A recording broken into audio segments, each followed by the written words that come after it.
দিনের বেলায় সূর্যের তপ্ত কিরণ, রাতেও নিস্তার নেই গরম থেকে।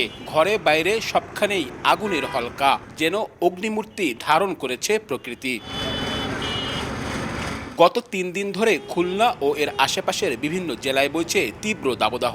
রোববার খুলনায় 40 ডিগ্রি সেলসিয়াস তাপমাত্রা রেকর্ড হয়েছে। আর গত 2 দিন ধরে বিভাগের চুয়াডাঙ্গা জেলায় দেশের সর্বোচ্চ তাপমাত্রা রেকর্ড করা হয়েছে।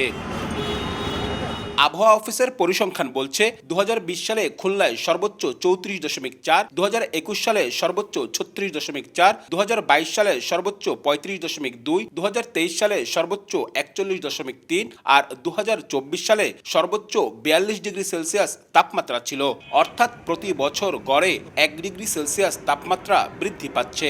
শুধু খুলনা নয়, যশোর, চুয়াডাঙ্গা, কুষ্টিয়া, সাতক্ষীরা সহ পুরো খুলনা অঞ্চলে প্রতি বছরের তাপমাত্রার গ্রাফ ঊর্ধ্বমুখী। তাপমাত্রা বৃদ্ধির ভৌগোলিক অবস্থার কারণে, দ্বিতীয়ত হলো জলবায়ু পরিবর্তনের কারণে। তাপমাত্রা যেটা বাড়ছে এর প্রভাব কিন্তু ফসলেও পড়ছে, বিশেষ করে কৃষি ফসলে। কিন্তু প্রশ্ন হচ্ছে, দিন দিন কেন এমন উত্তপ্ত হয়ে উঠছে আবহাওয়া? বিশেষজ্ঞরা বলছেন, জলবায়ু পরিবর্তনের বৈশ্বিক কারণের পাশাপাশি উন্মুক্ত জলাশয় ও বনভূমির ক্রমহ্রাস, অপরিকল্পিত নগরায়ন ও শিল্পায়ন, ভূমির ব্যবহারে অনিয়ম এবং নানা মানুষ্যসৃষ্ট কারণই এই বৈরী পরিস্থিতির জন্য দায়ী।